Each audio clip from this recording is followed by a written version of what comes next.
कभी कभी जो चीज सबसे ज्यादा जरूरी लगती है वही सबसे बड़ी गलती साबित होती है। एक पल की थकान, एक मिनट का आराम पूरी जिंदगी को एक ऐसे नर्क में धकेल सकता है जहां से निकलना नामुमकिन हो जाता है। अगर मैं उस रात तेज बारिश में उस सुनसान हाईवे पर उस रोशनी की तरफ नहीं भागता तो आज मैं वो चीज नहीं खा रहा होता जो मेरे अंदर धीरे धीरे मुझे ही खत्म कर रही है। ये कोई कहानी नहीं है, ये एक चेतावनी है उन लोगों के लिए जो अकेले सफर करते हैं रात के अंधेरे में। कभी कभी आपकी मदद के लिए आगे बढ़ी चीज पर भरोसा मत करना, क्योंकि कभी कभी भूख और थकान सिर्फ एक छलावा होती है। हेलो दोस्तों, आप देख रहे हैं स्कैरी स्टोरी अनिकेत के साथ, और आज की कहानी का नाम है छलावा। यह घटना मेरे साथ पिछले साल अगस्त के महीने में घटी थी। मुझे अपने काम से शहर से करीब 300 किलोमीटर दूर एक क्लाइंट मीटिंग में जाना था और मैं शाम को लगभग 5 बजे वापस निकला। मौसम पहले से ही भारी लग रहा था। आसमान में काले बैंगनी बादल छाए हुए थे। गूगल मैप्स ने एक शॉर्टकट रूट दिखाया था, पुराना राजमार्ग जो सीधा था लेकिन ज्यादा सुनसान। समय बचाने के चक्कर में मैंने वही रास्ता पकड़ लिया। शुरुआत में सब ठीक था, गाड़ी चल रही थी, रेडियो पर कोई पुराना गाना बज रहा था। लेकिन आधे घंटे बाद ही आसमान फट गया था। इतनी तेज बारिश कभी नहीं देखी थी। पानी की मोटी मोटी दीवारें सामने से गाड़ी पर गिर रही थी। वाइपर पूरी स्पीड पर चल रहे थे, फिर भी साफ दिखना मुश्किल हो रहा था। सड़क पर मेरी गाड़ी अकेली थी। दूर दूर तक कोई घर, कोई दुकान या कोई स्ट्रीट लाइट नहीं थी। बस अनंत अंधेरा और झाड़ियों के काले धब्बे। और फिर अचानक से मेरी गाड़ी ने एक अजीब सी आवाज की। एक झटका सा लगा और इंजन बंद हो गया। मैंने तुरंत स्टार्ट करने की कोशिश की, पर सिर्फ खटखट की आवाज आई। बैटरी थी, लाइट्स थी, लेकिन इंजन स्टार्ट नहीं हो रहा था। दिमाग एकदम खाली हो गया। मैं उस सुनसान जगह पर तेज बारिश में फंस चुका था। मोबाइल नेटवर्क गायब था, एसओएस के अलावा कुछ नहीं आ रहा था। लगभग 1.5 घंटा मैं गाड़ी में बैठा रहा। उम्मीद लगाए कि कोई दूसरी गाड़ी गुजरेगी, पर एक भी नहीं गुजरी। पेट में चूहे दौड़ रहे थे। लंच के बाद कुछ खाया ही नहीं था। पानी की बोतल भी खत्म हो चुकी थी। थकान और बेचैनी से शरीर टूट रहा था। तभी दूर बारिश की ओझल परतों के पीछे मुझे एक धुंधली सी रोशनी दिखाई दी, पीली टिमटिमाती हुई बल्ब जैसी। मेरी सांसें रुक सी गई। कोई घर या कोई दुकान।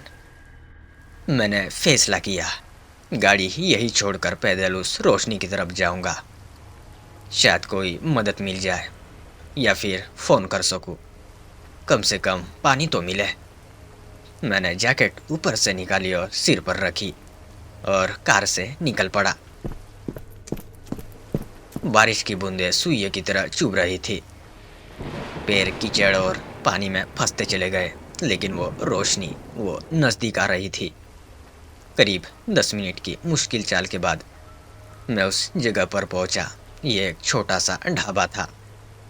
एक कमरा, टीन की छत और सामने एक पीले बल्ब का तख्ता लटका हुआ था, जिस पर लाल रंग से लिखा था लक्ष्मी ढाबा 24 आवर्स। खिड़की से अंदर की गर्म रोशनी बाहर आ रही थी। मेरा दिल धड़क रहा था। राहत से मैंने दरवाज़ा खोला। अंदर गर्माहट थी। एक पुराना टीवी एक कोने में लगा था, जिस पर कोई धुंधला सा कार्टून चल रहा था। आवाज़ बंद थी। 3-4 प्लास्टिक की मेजें और कुर्सियाँ थी। सब खाली थी सिवाय एक के। सबसे पीछे वाली मेज पर एक बूढ़ा आदमी बैठा था। चश्मा लगाए अखबार पढ़ रहा था। काउंटर के पीछे एक मध्यम उम्र का मोटा सा व्यक्ति खड़ा था जो एक कागज की पर्ची देख रहा था। नमस्ते, मैंने आवाज लगाई, पानी टपकाता हुआ।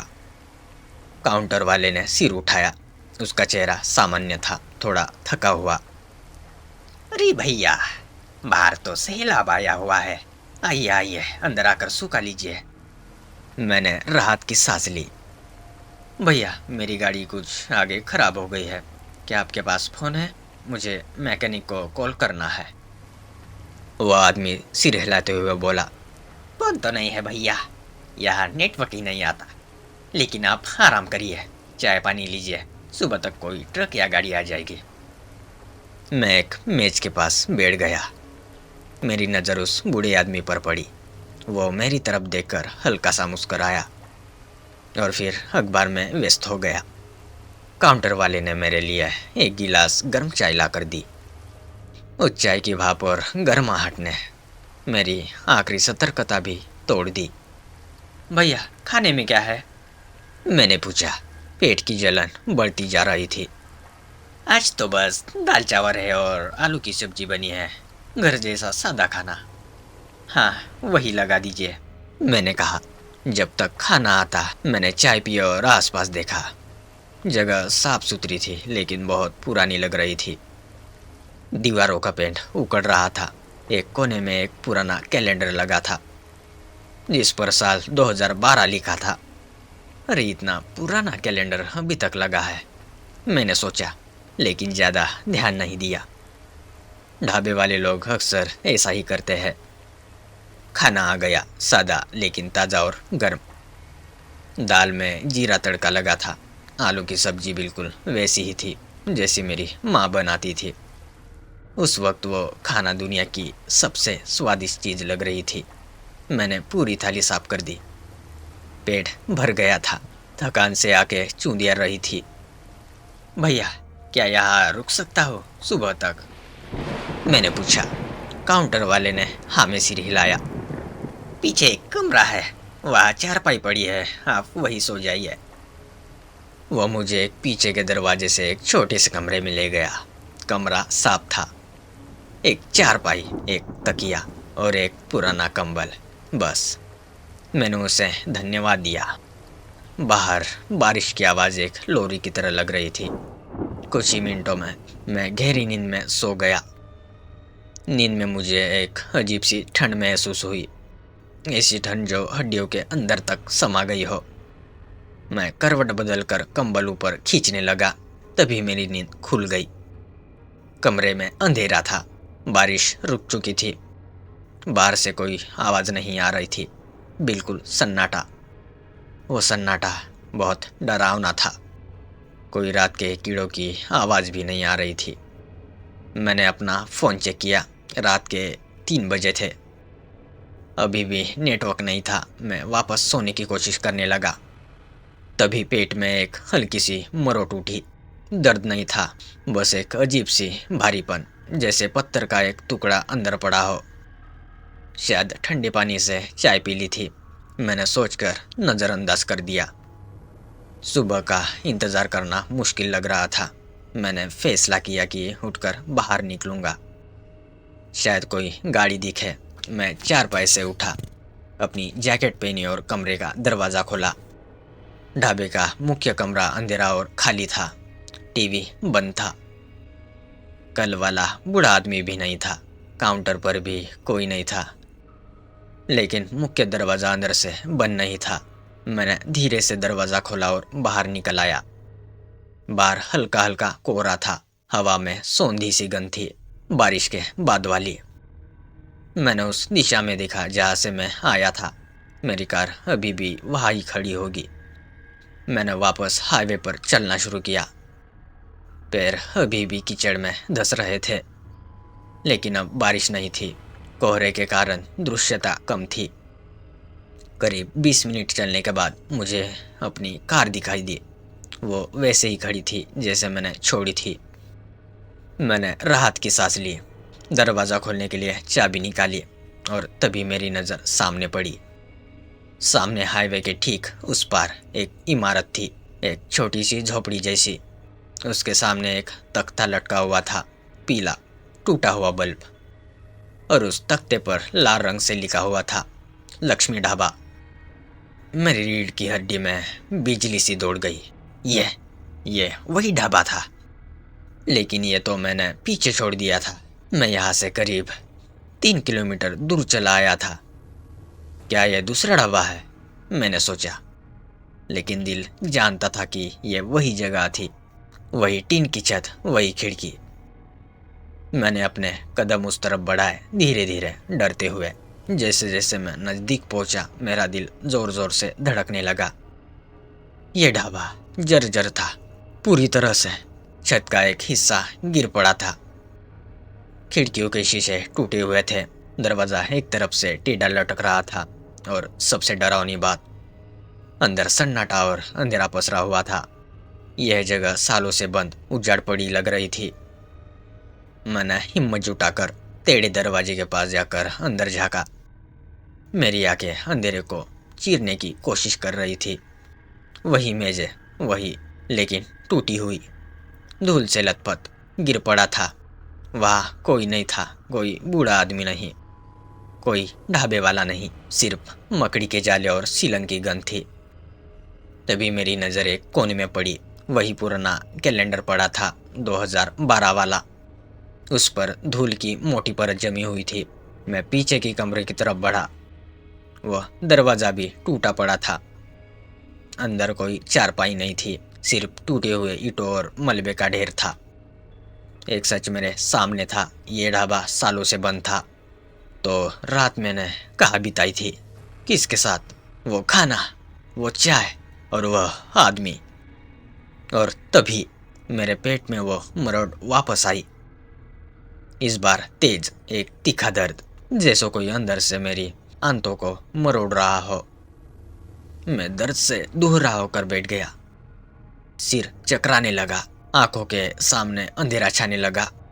मैंने अपना हाथ पेट पर रखा और एक ठंडा कड़कपन महसूस किया, जैसे मेरी त्वचा के नीचे पत्थर हो। मैंने संभलने की कोशिश की। डर अब आतंक में बदल चुका था। मैं उठा और भागता हुआ अपनी कार की तरफ लौटा। किसी तरह इंजन स्टार्ट करने की कोशिश की। फिर एक चमत्कार हुआ। 5वीं कोशिश में इंजन स्टार्ट हो गया। मैंने गियर पर पैर रखा और उस जगह से दूर निकलने लगा, जितना तेज हो सके उतना। शहर पहुंचने में 3 घंटे लगे। जैसे ही नेटवर्क आया, मैंने सबसे पहले अपने दोस्त को फ़ोन किया, जो मैकेनिक है। वो मेरी कार लेने आया। उसने कार चेक की और बोला, अक्षय, इसमें कुछ भी तो खराब नहीं है। पेट्रोल तो था ही, शायद नमी में, इंजन में दिक्कत आ गई होगी। मैंने उसे पूरी कहानी सुनाई। वो हंसा। ओ भाई, भूख प्यास में तो तुम्हें भ्रम हो गया होगा, कोई और ढाबा होगा। लेकिन मुझे पता था वो भ्रम नहीं था। 2 दिन बाद पेट का दर्द असहनीय हो गया। मैं हॉस्पिटल पहुंचा। डॉक्टर ने कई टेस्ट किए, एक्सरे। रिपोर्ट आई तो डॉक्टर का चेहरा गंभीर था। मिस्टर अक्षय, आपके पेट में एक बड़ी अनियमित आकृति दिख रही है। ये कोई ट्यूमर या गांठ नहीं लगती। कंसिस्टेंसी बहुत हार्ड है, जैसे पत्थर। हमें बायोप्सी करनी पड़ेगी। मैं सुन रह गया। पत्थर पेट के अंदर कैसे? ऑपरेशन हुआ। जब मैं एनेस्थीसिया के प्रभाव से बाहर आया तो डॉक्टर मेरे बिस्तर के पास खड़ा था। उसके हाथों में एक स्टील का ट्रे था और उस ट्रे में एक चीज रखी थी। वो एक काला चिकना पत्थर था, लगभग नारियल के आकार का। लेकिन उसकी शक्ल वो इंसानी थी, जैसे कोई छोटी सी मुड़ी हुई आकृति। हाथ पैर सिकुड़े हुए। उस पर धारियाँ थी जो बिल्कुल पसलियों जैसी लग रही थी। और सबसे डरावना, उस पत्थर में से एक हिस्सा, जहाँ मुंह होना चाहिए, वहाँ से मेल की एक पतली काली परत जमी हुई थी, जैसे कोई तेल या घी जम गया हो। डॉक्टर ने पूछा, आपने कुछ अजीब खाया था या आपको पत्थर या मिट्टी खाने की आदत है? मैं बोल नहीं पा रहा था। मेरी आंखें उस पत्थर से हट ही नहीं रही थी। मुझे याद आया उस ढाबे का तड़का लगी दाल, वो आलू की सब्जी, उसका स्वाद। क्या क्या मैंने वो खाया था जो खाने लायक नहीं था?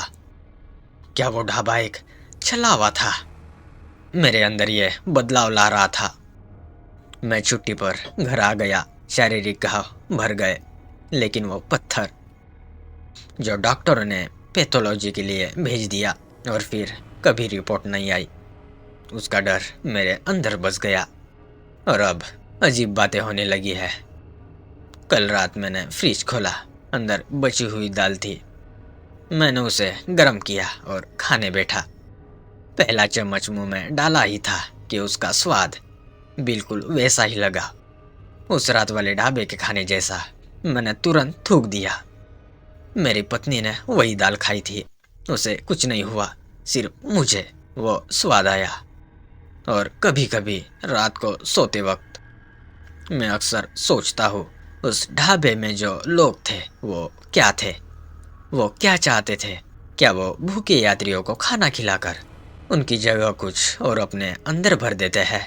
क्या मैंने सिर्फ खाना नहीं, बल्कि किसी की पीड़ा, किसी की उस जगह में फंसी हुई आत्मा का छलावा खा लिया था?